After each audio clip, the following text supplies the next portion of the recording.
Well, guys, welcome back to the channel. It's been quite a while, hasn't it? Been just kind of working through some illness, and I had kidney stones and things like that. Been kind of getting real estate rolling along, and yeah, just really fell off. And I'm really hoping to get back on track with you guys, at least share once a week now. Now that I've become videographer for my team, doing real estate and things like that, just editing's been kind of crazy and chaotic and things like that. So you can at least expect once a week.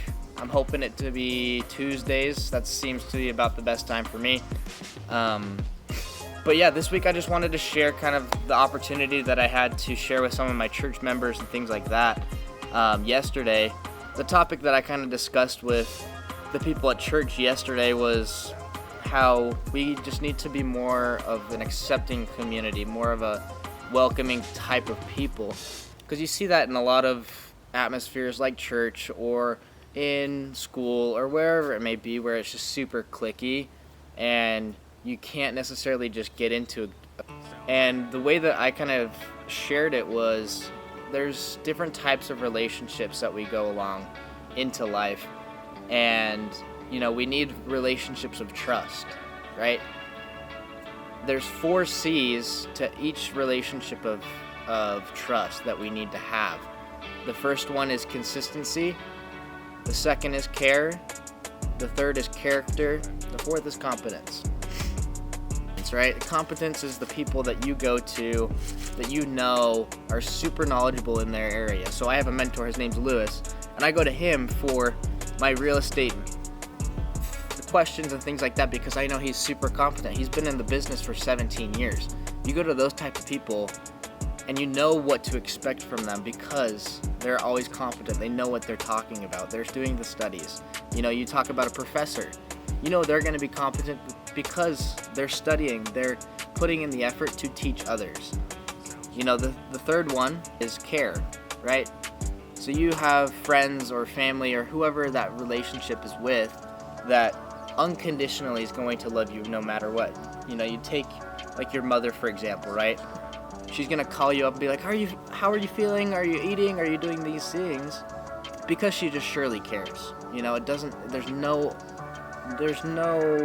backstory or no hidden agendas with your mother or those people that truly genuinely care about you, right? Character, you know, you have those people that are going to, you expect and you see time and time again that they hold true to their values, they have amazing character, they have great morals, and those are the people that we look to and be like, wow, those are truly amazing people that have strong character and know who they are, right? So we know exactly what to expect from them in that aspect of character. And then the last one is consistency. You have those people that may not necessarily care a ton, they don't have the most competence, right? But they are going to be consistent when they show up, or they're consistent in whatever avenue that you have that relationship with them. And the way that I tied it back to it was we have each one of these relationships, and in our culture we've been brought up into a mindset of, oh, I need a better half, or oh, I need this person to complete me. And we're looking for all 4 of those C's in one person, which is not realistically ever going to happen, right? And we need to be realistic in our relationships and expectations of other people. And we do that through recognizing where these C's apply to our relationships, right? So we see, okay, is my best friend caring in all aspects? Is he consistent? Is she caring about me? Is she competent? You know, and we have those different relationships, and people are going to show you exactly what one they are. But we can't go in implying that they're going to have X, Y, and Z. We need to come in with a clean slate and really just to let people show you what to expect from them. So if they're going to be consistent, you know, let them show you that they're going to continue to be consistent time and time again.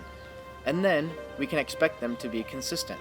we're not going to come in and expect them to care a whole lot all the time, because they're the consistent friend, right? We have your best friend or whoever it happens to be, and they're showing you time and time again that they really care no matter what the circumstance is. They just care and love you. You know, you can expect that from them no matter the circumstances, right? And the same thing goes for character. We have those people in our lives that, you know, are strong to their morals, and they're not going to back down, and they're not going to get swayed no matter what way it is.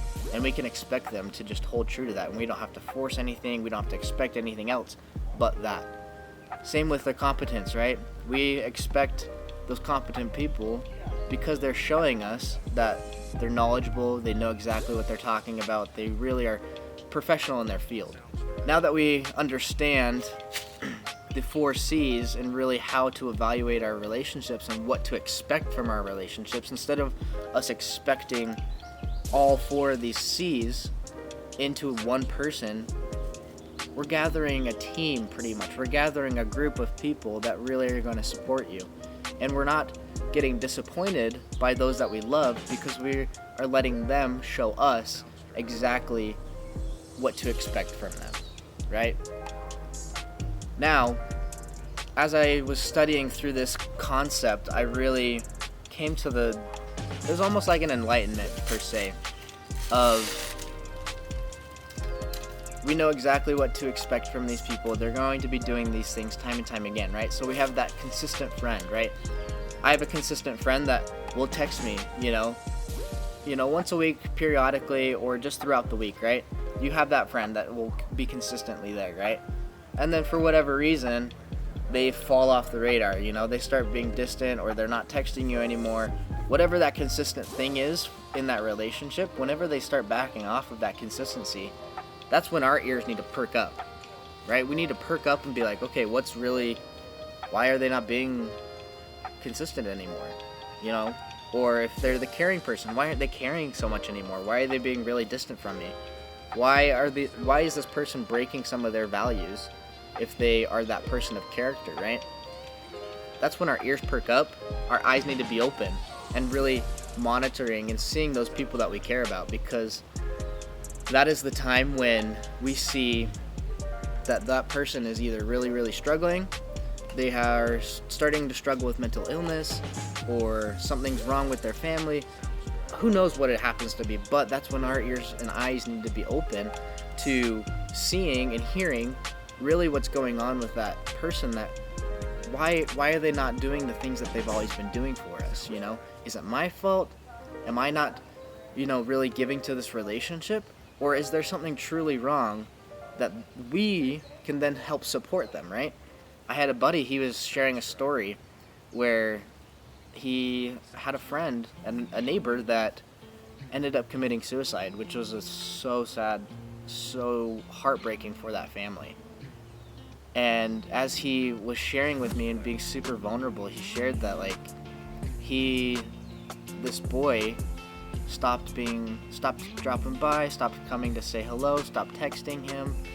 And then after our conversation of this, exactly what we're talking about, he was like, man, if only I knew this thing right now, then I maybe could have been more aware that he was dropping off the radar.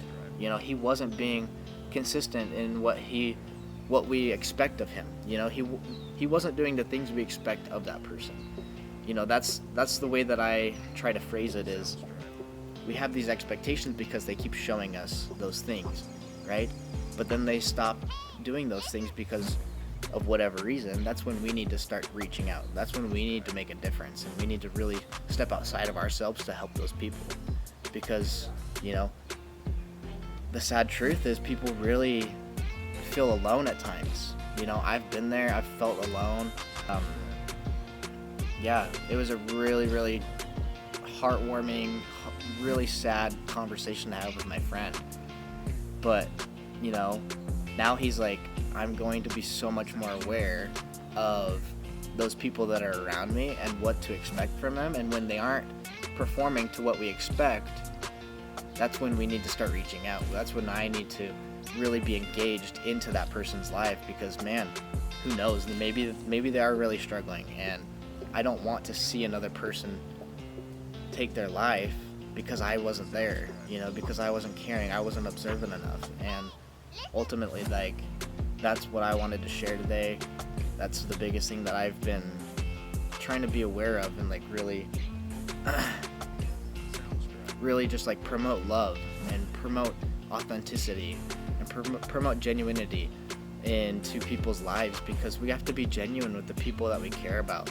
Really, that's all we're here on earth for, is to really make connections, to really love others. And if we're not putting our best foot forward, we're not like helping ourselves, then how are we able to help others? How can we really expect those things from others?